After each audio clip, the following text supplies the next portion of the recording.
Waraanii bilisummaa Oromiyaa bakka adda keessattuu haleellaa dhaqqabsaa jira. Oromiyaa kibbaatiin gara aanaa dudda daawwatii fi bulee horaatiin haleellaa geggeessuu cimsee itti fufuun dhagahame jira. Yeroo ammaan tana kiiloomeetirii 5 magaalaa bulee horaa irra gara kibbaatiin waraanii cimaanii geggeeffamaa akka jiru. Bakka waraanii geggeeffamaa jirutti waraaniin bilisummaa Oromoo milkiilee argachaa akka jiru ka dhagahame. Yeroo ammaan tana waraanii bilisummaa Oromoo haleellaa Gujii dhihaa qofa osoo hin taane Gujii bahaatii fi godina Booranallee keessattuu geggeessaa jira. Haleellaan kun laga gannaalee gamaa cehuudhaan gara godina Baalee maqaa duulaa nadhii gammadaatiin moggaafamee cimee itti fufu maddeen waraana bilisummaa Oromoo addeessani. Gara biraatiin woboon zoonii dhihaa haleellaa godinaalee Oromiyaa dhihaa keessattuu geggeessu cimsee itti fufee jira. Haleellaan torbaan kana kan irratti xiyyeeffatee godina Wallagga bahaa yoo ta'u magaalaa guddittii godina Naqamtee biraattuu ka argamtu magaalaa Bareedaa kiiloomeetirii 10 qofa kan Naqamtee irraa fagaattu waraanii bilisummaa Oromoo to'atee jira. Waraanii bilisummaa Oromoo wayita magaalaa kana to'atutti ummatii gammachuu isaa lakkoofsa baay'eedhaan bahee waraana kan simachuun isaa ibsatu viidiyoon mul'isu agarsiisa. Viidiyoo kan keessattuu dargaggeessa maanguddoo dhiira dubartii wanni jedhamu manatti nafne ummatii guddaan bahee gammachuu isaa ibsatee jira.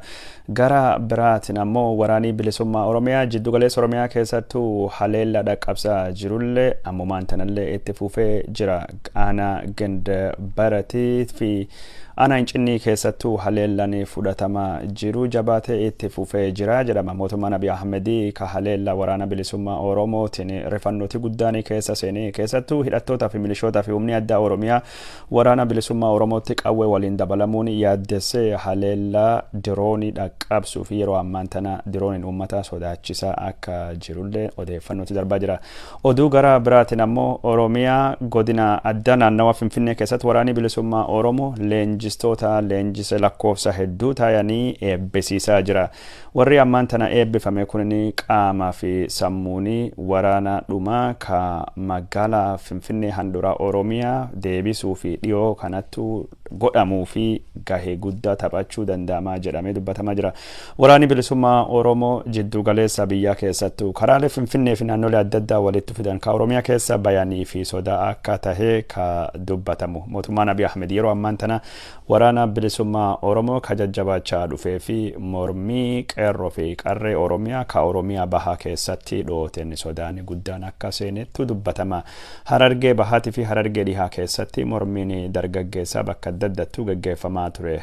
Mormiin magaalaa Haramaayaa irra jalqabee gara Awwadaayii fi gara Cirootii fi Hernaattuu babal'achuun gabaasne turre.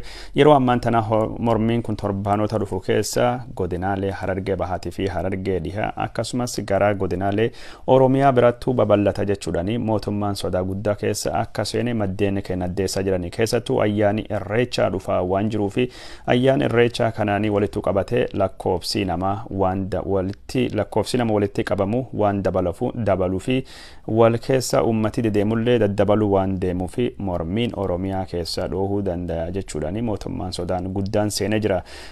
Ayyaani Irreechaa ka Finfinneetii fi ayyaani Irreechaa ka Bishooftuu bara kana geggeeffamulleen carraa ummati miiliyoonota walitti dhufuu fi qabu guddisaa waan ta'eef ummati carraa wal arguu kanattuu fayyadamee mormii dhoosuu danda'a jedhullee mootummaan sodaa guddaa keessa akka seenee dubbatamaa jira.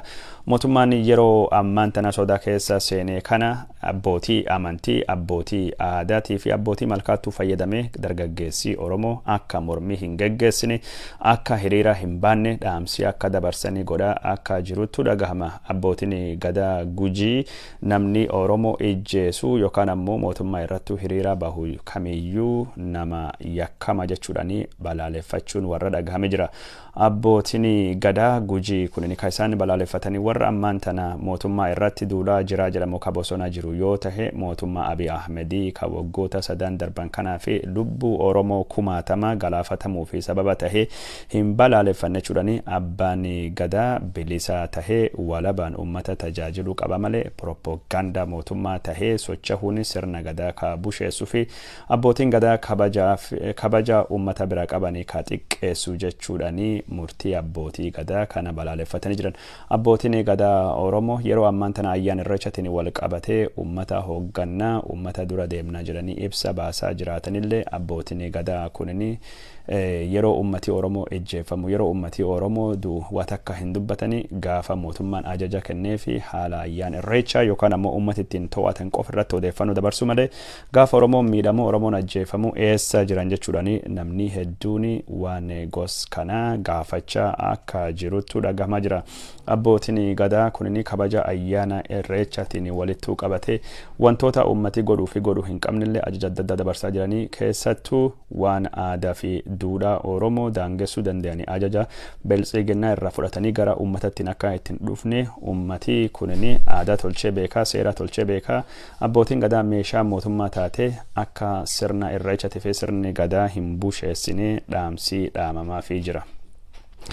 Gara biraatiin yeroo ayyaana irreecha kabajamuu fi qophaa'aa jiru kanatti mootummaan Abiy Ahmedii Itoophiyaa keessatti dhukkubni koronaa vaayirasii sanyiin deltaa jedhamu akka malee babal'achuu dubbatee jira. Mootummaan karaa ministeera fayyaatiin akka jedhutti dhukkubni deltaa kunini Itoophiyaa keessatti torbaanuma kana fi ji'a kana qofa nama 500 oli ijjeesee jira jechuudhani deltaan akka malee babal'achuudhaan yeroo ammaan tana mootummaa Itoophiyaa rakkoo keessa galchee jira jedhama.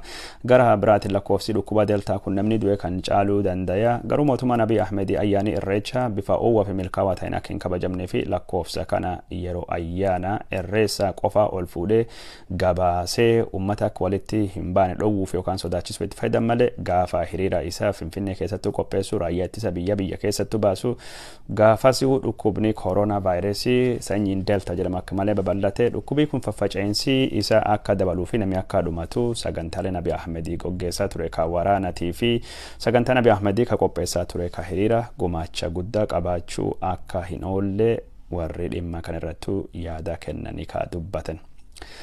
Daawwattoota keenya jaalatamoo fi kabajamoo odeeffannoon keenya kaayiseen biraan gahaa jirru akkuma itti fufetu jira. Odeeffannoo gara biraatiin dhaabbanni ONLF jedhamu yookaan ammoo paartiin adda bilisummaa biyyaalessaa Ogaden filannoo naannoo Somaalii keessatti gaggeeffamuu fi qophaa'u keessa of baasutti dubbatame jira. Filannoon kunini filannoo walabaatii fi demokraatawaa tahee jedhee waan hin yaadne fi dhaabbanni kunini filannoo naannoo Somaaliitti gaggeeffamuu fi dhuma jalqaba waggaa kana irratti karoorfame keessa if baasuu isaa paartiin kunini addeessee jira. Akka paartii kanatti filannoo naannoo Somaaliitti gaggeeffamu paartiin biltsiginnaa mo'achuu fi wantoota hundaayyuu qopheeffatee jira. Filannoo dharaa ka dorgomtoonni keessattuu hirmaatanii waan akka godhuu hin dandeenye yookaan ammoo filannoo fakkeessaa diraamaa biltsiginnaa kan keessattuu hirmaachuu hin barbaannu jechuudhaan dubbatame jira. Filannoon kun akka sagantaa karoorfametti yoo taate fulbana 30 bara 2021 gaggeeffama. Filannoon rakkoo kaardii irraa kan kahe ka Itoophiyaa guutuu baatii waxabajjii keessaa yoo gaggeeffame kan naannoo Somaaliitii fi naannoo Harariitii fi naannoo uummattoota kibbaa bakka tokko fi akkasumas naannoo Tigraayitii fi naannoo godina ale matakkale kan naannoo Benishangul odoo hin gaggeeffaminu hafe. Naannoo Somaalii keessa waggaa haarawaa Itoophiyaa bara 2014 duraatti ni godhama filannoon jedhamee yaadamullee filannoon kunini durattuu akka dabarfame ka dubbatamu. Ammaan tana filannoon fulbana 30 bara 2021 gaggeeffamu. Paartiin naannoo Somaalee guddichi ka jijjiirame kun eegee dhufeen dubatti filannoo dhaani dorgoma jedhee hidhannoo sochii hidhannoo yookaan ammoo qabsoo waraana qabsoo hidhannoo dhiisee gara demokraasiitti seenee paartiin naannoo kan keessatti dhageettii guddaa qabu seenaa guddaa qabu filannoo kana al tahee jira. Kun jechuun adeemsi demokraasii mootummaa Abiy Ahmedii akkam akkinni kufe akkam akkinni gufatee garsiisaa jedhamee dubbatamaa jira. Paartileen naannoo Somaalii hedduutti filannoo keessa bahe kan naannoo Somaalii keessa bahan keessa ONLF paartii akka malee guddaati. Filannoo kanallee akkuma Oromiyaan biltsiginnaan Oromiyaa qofa fi dorgoma kan biltsiginnaan Amaaraa warra maratti wajjin dorgome mo'ate naannoo Somaalii keessallee biltsiginnaan Somaalii dorgoma malee mo'achuu deema. Kun jechuun paartiin ONLF ammaan tana filannoo keessa bahee jira. ABO'n filannoo keessa bahee jira. Paartiin Sidaama maqumaa fi malee filannoo keessattuu hin hirmaanne. Kun jechuun warri dimokiraasittuu amananii haga tokko qabsoo hidhannoo dhiisanii karaa jijjiiramaa filannootiin karaa korojootiin biyya keenya naannoo keenya keessatti wafinnaa jedhanii ammaan tana hagame tokko wanni sun ni tahuu akka hin dandeenye garsiisaa jechuudhani odeeffannoon kun akkasitti dhufaa jira. Naannoo kan keessatti wanni filannoo jedhamu wanni dimokiraasii jedhamu tokkollee akka hin taanetti mul'ataa jira. Abiy Ahmedii filannoon inni geggeesse ka mootummaa dhaabachuu deemu kun filannoo kijibaati ulaagaa biyyaatii fi ulaagaa sadarkaa addunyaa hin guutuu jedhamee akkasittuu hawaasii addunyaalleen qeeqaa ture. Kana filannoo naannoo Somaaliitiin Benishangul Gumuzii keessatti warri milishoota Amaaraa faannoon Amaaraatii fi liyyuu haayiliin Amaaraa miidhaa gurguddoo akka dhaqqabsaa jiranitu gabaafamaa ture. Miidhaan isaan dhaqqabsaa jiran kun godina Matakkalii keessatti uummata nagayaa haleeluu qabeenya gubuu mancaasuu fi uummata buqqisuun akka ta'e dubbatama. Ammaan tana godinuma Matakkalii keessatti bakka liyyuu haayiliin Sidaamaa keessatti socho'uutti uummata nagayaa irratti liyyuu haayiliin Amaaraa tarkaanfii fudhateen namni lamine maadaahee hospitaala seenee jira jedhama. Haleellaan kun kan dhaqqabe godina Matakkalee aanaa Dibaaxee akka ta'e kan dubbatamaa jiru. Humni addaa ka Sidaamaa ka'achi jiru uummata nagayaa irratti hin dhukaasne garuu uummata waa takka hin goone irratti humnoonni Amaaraa dhukaasaa jiranii falli naannoo Matakkalee akka dhufu yoo ka barbaachisu taate humnoonni Amaaraa guutumaa guututti achi bahuu qaban jechuudhani aktivistoota fi falmitoonni Benishangul Gumuzii gaafachaa jirani. Gara biraatiin ammoo mootummaan Abiy Ahmedii ka hoogganu mootummaan Benishangul Gumuzii karaa dubbii himaa waajjira communication obbo Abiyoot Ali Boorootiin liyyuu haayiliin Amaaraatiif faannoo fi milishoonni Amaaraa Benishangul Gumuzii keessaa hin bayanii isaan qofaa miti warri Sidaamaa warri Gambeellatii fi uummattoota kibbaa hundinuu bobba'anii jiran jechuun isalleen dhagahamee jira. Ammumaan tanaayyuu liyyuu haayiliin Amaaraa kabadiin himatam kun lakkoofsi warraa hedduun gara godinaalee Amaaraa adda addaa ka akka godina Awwiitii fi godina Goojjamii dhihaa irra gara Benishangulitti dabalataanii ergamaa akka jirulleetu addeeffama. Daawwattoota keenya jalatamoo fi kabajamoo odeeffannoon keenya kaayisanii biraan gayaa jiru akkuma itti fufettu jira. Waraanii kaaba Itoophiyaa keessattuu gaggeeffamaa jiru miidhaa guddaa dhaqqabsaa jira. Karaa dirree Dabra Zabixiitiin waraanii hamaanii gaggeeffamaa jira. Gondaree kibbaa keessattuu gaayintii fi gaachanaa fi nifaas mawucaa fi akkasumas magaalaa Dabra Zabixii kan jidduutti haleellaan guddaan gaggeeffamaa jira. Warri Tigraay humnoota Itoophiyaa kaachitti bobbaayanii barbadeessaa jirra. Shaalaqa waraana Itoophiyaa tokkollee akkuma jiruuni karaa nurra bade jedhanii boojinee jirra jedhanii odeeffannoo dubbataa jiran. Warri Tigraay karaa televezyiinii warraatiin booji'amtoota namaatii fi kameeshaa ka booji'anii agarsiisaa jiranii. Waraanii kunin dirree dhihaatii fi dirree wallootiin cimee itti fufee jira jedhamee dubbatamee jira. Mootummaan Abiy Ahmed yeroo karaa biraatiin ammoo warra Tigraay irrattuu injifannoo argachaa jirra jechuudhani ammaan tanallee dirree karaa Maayitsabreetiin waraanii cimaanii gaggeeffame warra Tigraay uf duubatti dhiibnee deebisnee jirra jechaa jiran. Gara walloo kibbaatiin waraanii gaggeeffamaa jiru warra Baabbotii fi Taholdaareettu naannoo kanatti kan gaggeeffamu humnoonni Tigraay duubattuu dhiibamanii jiran jechuudhani maddeen mootummaa walitti dhiheenya qaban yoo dubbatanii gara biraatiin warri Tigraay qabiyyee kenna cimsine qabanne waraana walloo kibbaa karaa Daseetii fi Kombolchaa cimsine itti fufaa jirra jechuudhani ibsa baasuun warra dhagahame jira. Haala waraanii kun itti gaggeeffamaa jiru odeeffannoo yeroo adda addaa jijjiirame kamittu dhugaa kamittu dharaa jiranii addaan baasuun nama dhibullee waraanii kunin namirrattu miidhaa guddaa akka dhaqqabsaa jiruttu beekama. Waraana kanaan walittu qabatee taabotii kalee booji'ame ka Goojjamirraa duudalleen taabota Mikaa'el jedhamu akka ta'ellee dubbatamee jira. Gara biraatiin ammoo taabotii Abune Areegaawi jedhamu ka Goojjamirraa duule ka bira odoo warri isaa hoogganaa jiru lola uumaa keessatti hirmaatinu harka Tigraay seenanii booji'amuulleen dhagahamee jira. Taabotii Abune Areegaawi durumayyuu irraa kaasee warra Tigraay Amaaraa caala jaallate jechuudhani taabotii kunin amanamummaan isaa juntaa fi jedhamee wanni akkasillee barreeffamaa jira. Wanni ammaan tan nama ajaa'ibu waan amantiitiin qoosaa godhutu hin malle bataskaanii nafne wanni adda addaa gara duula deemaa jira. Hedduun isaaniillee miidhamaa booji'amaa jiranii. Waraanni kun uummata hedduu beelessee uummata hedduu rakkoo irratti fidee jira. Qeessonni bataskaana waraana kan deeggaraa jiranii qeessonni Amaara Ameerikaa keessatti qeessonni Ortodoksii ka Sinodoosiin Ameerikaa kaabaa waraana kan deeggaruudhanii haga jechuun White House hunda deemanii waraanii kunini waraana badii waraana sanyummaa geggeessuu fi warri jalqabee ammaan tana Itoophiyaa mo'achuu akka qabdullee Ameerikaan Itoophiyaa akka deeggaruu qabdu yaada dabarsaa jiranii. Akkundaafuu waraanii kun kallattii hundaan itti fufaa geggeeffamaa jira.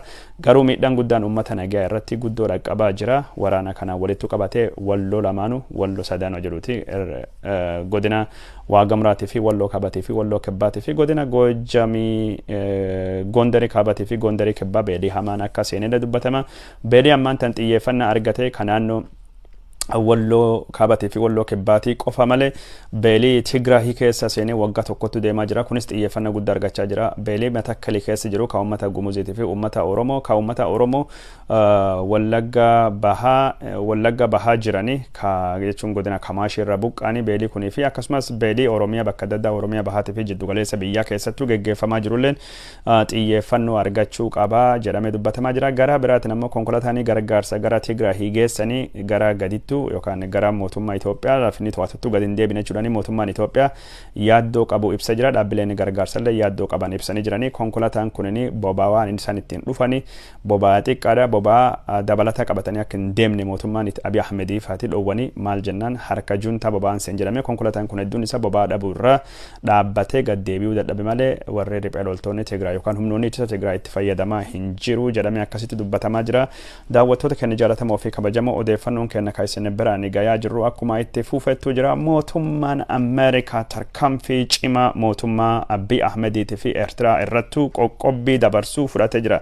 Ameerikaan torbaanota keessatti mootummaan Abiy Ahmediitii fi ka Eertiraan deeggaramuu fi milishootii Amaaraatii fi warri Tigraahii ka wallolaa jiranii yoo gara nagaa buusuttu hin deemne taate qoqqobbii hamaa akka dabarsitu pirezidaantiin Ameerikaa Joo Baayiden ajaja dabarsee jira. Ajaji kunini ka Kongireesii fi Seneetiin Ameerikaa osoo hin taane ka pirezidaantiin ajaja kallattiin dabarsu dikrii ka jedhamu yoo Kongireesii fi Kongireesii jechuun Seneetiin Ameerikaatii fi manni bakka bu'oota uummattoota Ameerikaa ka murtii biraa dabarsu taate murtiin darbu kunini mootummaa Abiy Ahmediitii fi warra wallolaa jiru. Mootummaa Abiy Ahmed Eertiraatii fi milishoota Amaaraatii fi warra Tigraay irrattu dhiibbaa gurguddaa dhaqqabsuu dandayaa jedhamee jira. Mootummaan Ameerikaa murtii cimaa kana ka warra wallolaa jiru torbaanota keessattuu nagaa buusaa yookaan ammoo qoqqobbii cimaa isinirrattuu dabarsaa jiru kana yeroo Itoophiyaan galaana yookaan ammoo dambalii poostaa adii gara masara adii jechuudhani mootummaan Abiyyi duula jalqabsiisee jirutti.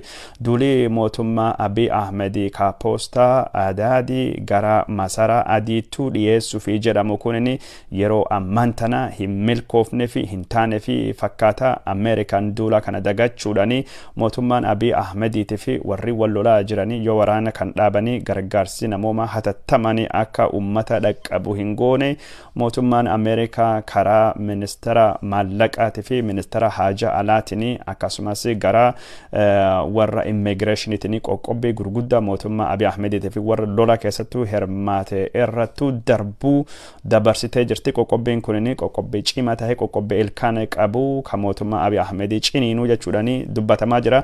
Mootummaa Abiy Ahmedii ka dinagdeen isaa ammumaan tanaayyuu kirkirtee irrattu qoqqobbiin gosa kana cimaan kunini miidhaa guddaa qabaachuu danda'a jedhamee jira.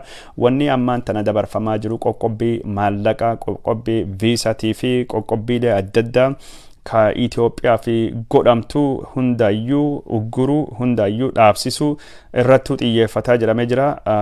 Wanni kun jechuun murtoon pirezidaantiin Ameerikaa dabarsu kun murtii akka malee bal'aati.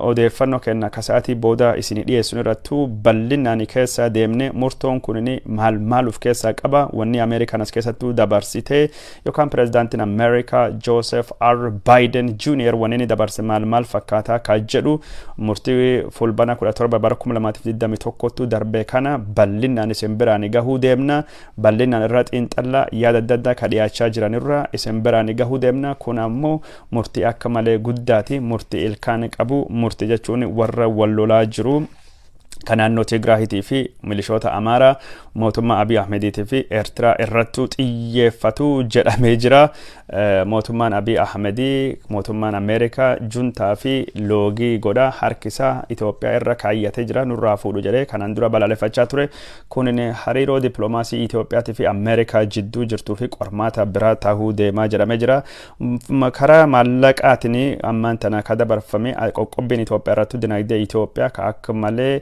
miidhamee jiruu fi dinagdee Itoophiyaa ka rakkina guddaa keessa seenaa jiru akka malee miidhuu dandaya dinagdeen Itoophiyaa ammumaan tana kufaatii guddaa keessa seenee jira sharafa biyyalaatii fi hanqinni akkasii kanaan walitti qabate rakkoo keessa seenee jira karaa dippiloomaasiitiin illee kufaatiin mootummaa Abiy Ahmedii akka malee hama kunillee kufaatii kana meessa Ameerikaan tarkaanfii fudhattu kunin akka hojii irra oolu mootummaa gamtaa Awurooppaati mootummaalee gamtaalee Awurooppaatii fi karaa mootummoota gamtoomanii wajjin taatee qindeessullee akka deemtutti dubbatamaa jira wanni kunin bal'inaan xiinxala guddaa barbaadu xiinxala kana isin biraan geenna isinii dhiyeessina isiniin jenna daawwattoota keenya jaallatamoo fi kabajamoo sagantaan keenya ka odeeffannoo ka isin biraan geenne kasaati kana oduu kanuma fakkaatti bal'ina oduu kana har'a saa duuba yookaan galgala qabannee isinii dhiyaanna dhimma kanaa fi sababa wantoota ta'anittu jira xiinxala guddaa gulaalii New York Times fi CNN televiziyoon jedhamu ka Ameerikaa ka barreessu wanni sun xiyyeeffannoo guddaa hin arganne sunii fi sababa wantoota wanni sababa ta'ettu jira